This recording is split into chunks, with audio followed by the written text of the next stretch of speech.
नमस्कार दोस्तों, आप देख रहे हैं HW न्यूज और मेरा नाम है सुबह कनोजिया। शुक्रवार की देर शाम केरल के कोझिकोड एयरपोर्ट पर एयर इंडिया एक्सप्रेस का पैसेंजर प्लेन दुर्घटनाग्रस्त हो गया। ये प्लेन रनवे से फिसल गया और दो हिस्सों में टूट गया। इस हादसे में 21 यात्रियों के जान जाने की खबर सामने आ रही है। वहीं जो दो पायलट थे, उन दोनों पायलट्स की भी मौत इस दुर्घटना में हो चुकी है। इस वक्त की अगर बात करें तो प्लेन का जो ब्लैक बॉक्स है वो मिल गया है, जिसके बाद अब पता किया जाएगा कि आखिरी वक्त में क्या हुआ था। वहीं अगर बात करें तो 127 यात्री अभी भी अस्पताल में भर्ती हैं और उनका इलाज चल रहा है। साथ ही साथ कुछ यात्री जो हैं उनकी हालत अभी भी गंभीर बताई जा रही है। लेकिन इस हादसे को लेकर कई सारे कारण बताए जा रहे हैं और आज हम आपको बताएंगे कि आखिर क्या कारण अब तक सामने आ रहे हैं इस हादसे को लेकर। वहीं क्या होता है टेबल टॉप एयरपोर्ट और क्या है दूसरे कारण इस हादसे के। सबसे पहले आपको बताते हैं कि आखिर टेबल टॉप एयरपोर्ट्स होते क्या हैं। दरअसल ये ऐसे एयरपोर्ट्स होते हैं जो पहाड़ पर या फिर ऊंचाई वाले इलाके में बनाए जाते हैं। इनके जो रनवेज होते हैं, इनके रनवेज के बाद जो इलाके होते हैं वो इस तरह की खाई होती हैं। इस एयरपोर्ट की अगर बात करें तो कोझिकोड का ये जो एयरपोर्ट है, ये केरल के चारों एयरपोर्ट में से सबसे छोटा एयरपोर्ट है। यानी कि इसके जो रनवे हैं ये बाकी एयरपोर्ट से छोटे हैं और इनके एंड्स पर, दोनों साइड के एंड्स पर अगर देखा जाए तो इस तरह का जो है अब इस तरह की ढलान है। तो कल जो यह हादसा हुआ, ये बताया जा रहा है कि एयर स्ट्रिप छोटा था, बारिश हो रही थी और उसकी वजह से जो है ये हादसा हुआ। हम आपको गूगल मैप्स के ज़रिए बताते हैं कि किस तरह का ये एयरपोर्ट है और इसके आसपास के ये इलाके हैं। ये जो आप तस्वीर देख रहे हैं ये गूगल मैप्स की तस्वीर है और इसके अंदर आपको ये एक एयर स्ट्रिप दिखाई दे रही है। दरअसल ये कोझिकोड एयरपोर्ट का जो है ये रनवे है और इस एयरपोर्ट को जब हम देखते हैं तो हमें पता चलता है कि आसपास का ये जो पूरा का पूरा इलाका है, ये जो इलाका है ये कहीं ना कहीं इस एयरपोर्ट से काफ़ी कम नीचाई पर है। यानी कि एयरपोर्ट काफ़ी ऊंचाई पर है और इस एयरपोर्ट के ये जो दो हिस्से हैं, एक ये हिस्सा और दूसरा ये हिस्सा, ये हिस्से जहाँ पर भी ख़त्म होते हैं उसके नीचे एक ढलान आती है और लगभग 35 फीट की ये ढलान है। तो जो ऐसे एयरपोर्ट्स होते हैं उन्हें जो है टेबल टॉप एयरपोर्ट कहा जाता है। और कल जो हादसा हुआ है, अब कौन सी साइड पे ये हादसा हुआ है ये अब तक पूरी जानकारी नहीं सामने आई है, लेकिन कहा जा रहा है कि प्लेन जब लैंड हुआ तो उस वक्त हो सकता है कि यहाँ से वो फिसल गया और इन हिस्सों में जो है वो नीचे जाकर गिरा होगा। और यही कारण है कि जब ये प्लेन जब क्रैश हुआ तो उस वक्त प्लेन जो है दो हिस्सों में टूट गया। तो ये सैटेलाइट तस्वीरें जो हैं ये अपने आप में बताती हैं कि किस तरह से ये एयरपोर्ट है और ऐसी सिचुएशंस में यहाँ पर लैंडिंग करना बहुत ज़्यादा खतरनाक है। अब हम और थोड़ा इसको क्लोज करके जूम करके देखेंगे और जानने की कोशिश करेंगे कि किस तरह से ये एयरपोर्ट दिखता है। ये हिस्सा आप देख सकते हैं, ये एक हिस्सा है इस एयरपोर्ट का।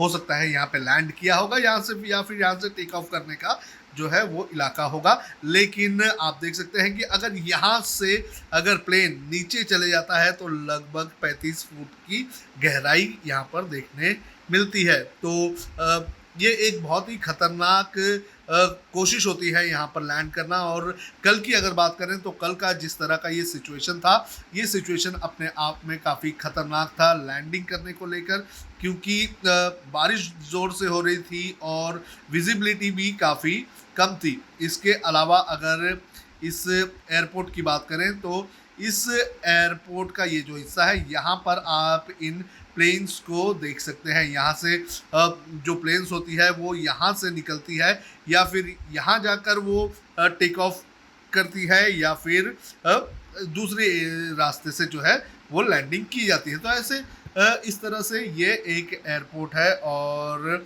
इसकी जो एयर स्ट्रिप है वो आपको मैं दिखा रहा हूँ। इसके अलावा ये आसपास के इलाके आप देख सकते हैं। जो ये एयरपोर्ट है, एयरपोर्ट के नीचे देखिए यहाँ का हिस्सा आप एक गहरी खाई यहाँ पर देख सकते हैं, बाकी के इलाके काफ़ी नीचे हैं। तो अब ये एक बहुत ही समझदारी और देखा जाए तो बड़ी ही मुश्किल होता है यहाँ पर ऐसे मौसम में लैंड करना, लेकिन पायलट दीपक साठे और उनके जो साथी पायलट थे उनकी यहाँ पर तारीफ करनी बनती है, बिकॉज उन्होंने जिस हिसाब से कोशिश की कि कम से कम जो नुकसान हो पैसेंजर्स को, वो उन्होंने कोशिश की, अपनी जान गंवा दी, लेकिन हादसे को कम करने की कोशिश उन्होंने पूरी तरह से की। तो ये एक सैटेलाइट तस्वीरें हैं जिसके ज़रिए हम आपको बता रहे हैं कि ये जो एयरपोर्ट है किस तरह का ये एयरपोर्ट है और इस एयरपोर्ट से जो है यहाँ पर लैंड करना कितना मुश्किल है। तो आपने इस गूगल मैप्स के ज़रिए देखा कि किस तरह का ये एयरपोर्ट है, कैसी इसकी एयर स्ट्रिप है, कैसे इसके आसपास का इलाका है। अब हम आपको बताते हैं दूसरा कारण क्या हो सकता है। जो रनवे है वहाँ पर रबर डिपॉजिट होने की बात भी हो सकती है। आपको बता दें कि जब 2019 में डीजीसीए ने इस एयरपोर्ट का ऑडिट किया था तो उस वक्त रनवे पर रबर डिपॉजिट होने की आशंका जताई गई थी। रबर जब डिपॉजिट होता है तो यहाँ पर प्लेन के फिसलने की काफ़ी ज़्यादा चांसेस होते हैं और ऐसे मौके पर यहाँ पर इन रबर्स को जो है साफ करने का काम किया जाता है। जानकारी के मुताबिक जब ये ऑडिटिंग की गई थी तो उसके बाद एयरपोर्ट अथॉरिटी ने लगभग 5.5 करोड़ रुपए के जो है व्हीकल्स खरीदे थे इस रबर को जो है एयरपोर्ट से इस रनवे से हटाने के लिए। लेकिन इस साल क्या हुआ, क्या रिस्टोरेशन का काम किया गया, नहीं किया गया, ये अपने आप में एक सवाल है।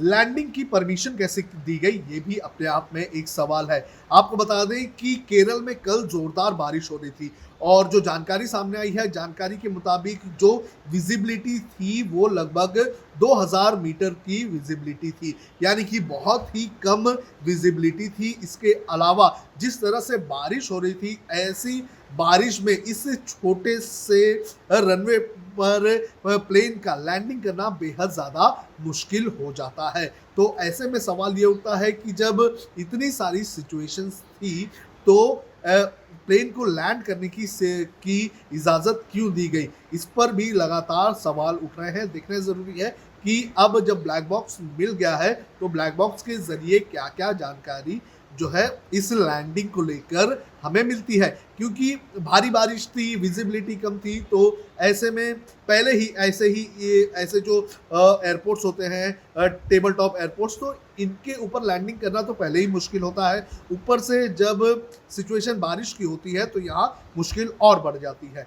तो अब सवाल ये भी है कि परमिशन क्यों दी गई। इस एयरपोर्ट की अगर बात करें तो इस एयरपोर्ट में लगभग 12 साल में 5 हादसे हो चुके हैं। नवंबर 2008 को यहाँ पर जेदा से आ रही एयर इंडिया की एक फ्लाइट की लैंडिंग के दौरान उसका एक विंग टूट गया था। हालांकि सभी यात्री यहाँ पर सुरक्षित थे, लेकिन रनवे को और प्लेन को काफ़ी ज़्यादा नुकसान हमें देखने मिला था। इसके बाद साल 2012 में यहाँ पर रनवे से एयर इंडिया का एक बोइंग प्लेन जो है वो फिसल गया। इसका जो लैंडिंग गियर होता है वो एयरपोर्ट की जो लाइट होती है उससे टकरा गया। गनीमत ये रही कि सभी यात्री इस हादसे में पूरी तरह से सुरक्षित रहे। इसके बाद 25 अप्रैल 2017 को एयर इंडिया का एक प्लेन जब वो टेक ऑफ कर रहा था तो उसका टायर फट गया और उसकी इमरजेंसी लैंडिंग करनी पड़ी। टेक ऑफ को रोक दिया गया। हालांकि गनीमत ये भी रही कि इस हादसे में भी किसी को भी नुकसान नहीं हुआ। इसी के बाद 4 अगस्त 2017 को स्पाइस जेट का एक प्लेन जो है इस रनवे से फिसल गया। तो इस तरह के लगभग 5 हादसे, यानी कि इसके बाद ये जो अभी का हादसा हुआ है, ये 5 हादसे इस एयरपोर्ट पर हो चुके हैं। तो ऐसे में सवाल कई सारे उठते हैं। सवालों के घेरे में अब एयरपोर्ट अथॉरिटी है और जो इस एयरपोर्ट का संचालन करते हैं वो अब सवालों के घेरे में है। देखना ज़रूरी है कि अब इस पूरे मामले को लेकर क्या सामने आता है। जो जांच बैठाई गई है, इस जांच में हादसे का कारण क्या बताया जाता है। अब खबरें पाइए सबसे पहले हमारे मोबाइल न्यूज एप्लीकेशन पर। एंड्रॉइड या iOS प्लेटफॉर्म पर जाइए, HW न्यूज नेटवर्क को सर्च कीजिए, डाउनलोड कीजिए और अपनी सुविधानुसार भाषा का चयन कीजिए। खबरों की भीड़ में अपने काम की खबर पाते रहिए। अगर आपको हमारा ये वीडियो पसंद आया है तो आप इसे शेयर करें, फेसबुक पर हमारे पेज को लाइक करें, ट्विटर पर हमें फॉलो करें, यूट्यूब पर ज़रूर सब्सक्राइब करें ताकि आपको हमारे हर खबर की अपडेट मिलती रहे।